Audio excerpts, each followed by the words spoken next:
जनता party, Bharatiya Janata party. आपका आशीर्वाद मांगने के लिए आया, आपका सहयोग और प्यार मांगने के लिए आया।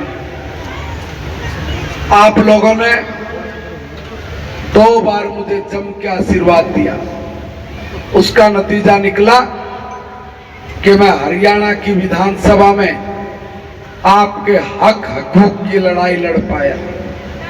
मुझे ध्यान में है कि यहाँ पर जब ये पानीपत विधानसभा का हिस्सा थे तब सारे तमाम नेता एक ही बात कह के आप लोगों के बीच में आया करते कि हम तुम्हारे यहाँ पर कोई काम इसलिए नहीं करवा पा रहे क्योंकि आपकी ये जो कॉलोनियां हैं ये अवैध है और अवैध होने के कारण हम एक ईंट भी यहाँ पर नहीं लगा पा रहे। इसी के नाम पर वोट मांगना, इसी के नाम पर ठगी करना और इसी के नाम पर जीत जाने वाले लोग कभी भी ये पानीपत शहर बिना मंत्री पद के रहा नहीं। मंत्री होते हुए भी कभी कांग्रेस के लोगों ने आपकी चिंता नहीं की। नतीजा ये निकला हम लोग कीचड़ भरी जिंदगी जीने पर मजबूर रहे। भाइयों, 2 बार आपने यहाँ पर निर्दलीय उम्मीदवार को भी जितवाया।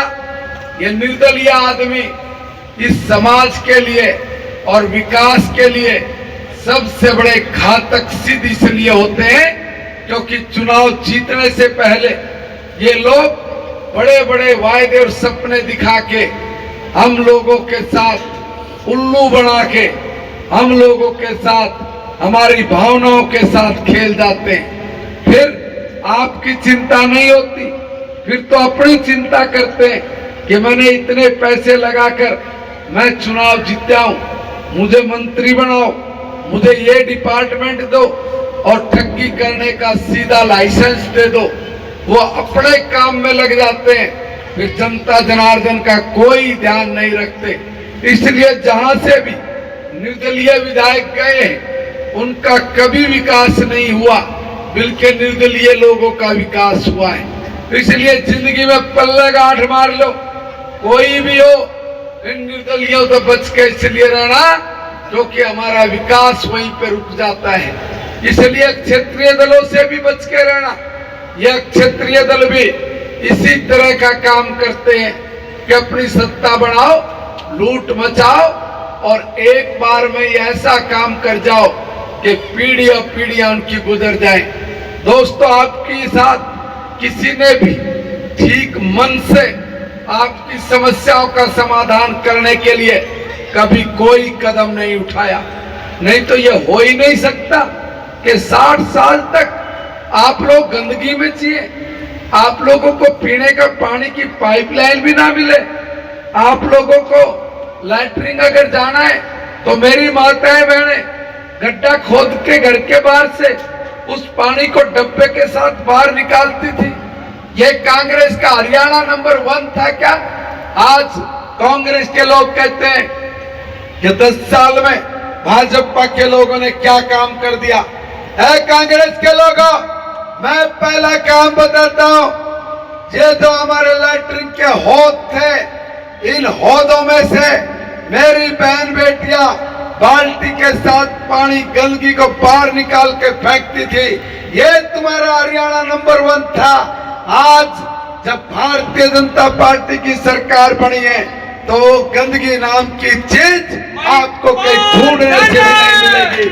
देखिए, आज मेरे छोटे भाई है, मेरे साथी है नीरज पंचाल जी और उनकी पूरी टीम, मैंने सबका नाम भी लिया है। इतना जोश, इतना जुनून मैंने तो कभी आज तक देखा नहीं। 10 साल में मैं दुनिया भर के प्रोग्राम कराऊं, दुनिया भर के प्रोग्रामों में जाऊं, मगर जो यहाँ के युवा में जो जोश था ना, आज वो देखते बन रहा था। भाई ने बहुत मेहनत करी और इतनी मेहनत कर दी कि मुझे तो ये लगता है कि भाई यहाँ से तो रिकॉर्ड टूटेगा, रिकॉर्ड, और उम्मीद से ज़्यादा रिजल्ट अच्छा आने की मुझे उम्मीद है। लोगों के प्रेम को क्या कहेंगे सर? देखिए, लोग जिस तरह से अपना भाव प्रकट कर रहे हैं। मुझे भी जो सिर पे हाथ रख के ये कहते हैं कि नहीं बेटा चिंता मत कर, तू हमारे परिवार का हिस्सा है और परिवार चुनाव लड़ेगा, तो मेरा दिल, मैं गदगद हो जाता हूँ जब इस तरह की बात मैं अपने घर के किसी बुजुर्ग से सुनता हूँ, किसी बहन से सुनता हूँ या मेरे किसी नौजवान साथी से सुनता हूँ। भाई मैं तो फिर ये कहूँगा कि मेरे छोटे भाई ने, नीरज ने आज चिमटा सा बजा दिया, पूरा बढ़िया काम। इन कॉलोनियों में जहां आप बैठे हो, इन कॉलोनियों में इतना बुरा हाल था। इस साइड में मेरी माता बहनें यहाँ खड़ी है, इस कॉलोनी के निवासी हैं। ये जब कोई घर में नहाता था तो इनको टेंशन हो जाती थी कि बाहर पानी निकालना है, और अगर एक बाल्टी में नहाना होता था तो वो आधी बाल्टी में नहाते थे। क्यों? क्योंकि वो पानी बाहर निकालना है, और बाहर निकालेंगे तो एक दो पड़ोसियों से इनका झगड़ा हो जाएगा। जो काम आपने किया है वो किसी को बताने की जरूरत नहीं है। आपने इस पूरे पानीपत ग्रामीण के, आप नेता नहीं हो, आप महापुरुष हो, और महान नेताओं में आप लोगों की गिनती होती है।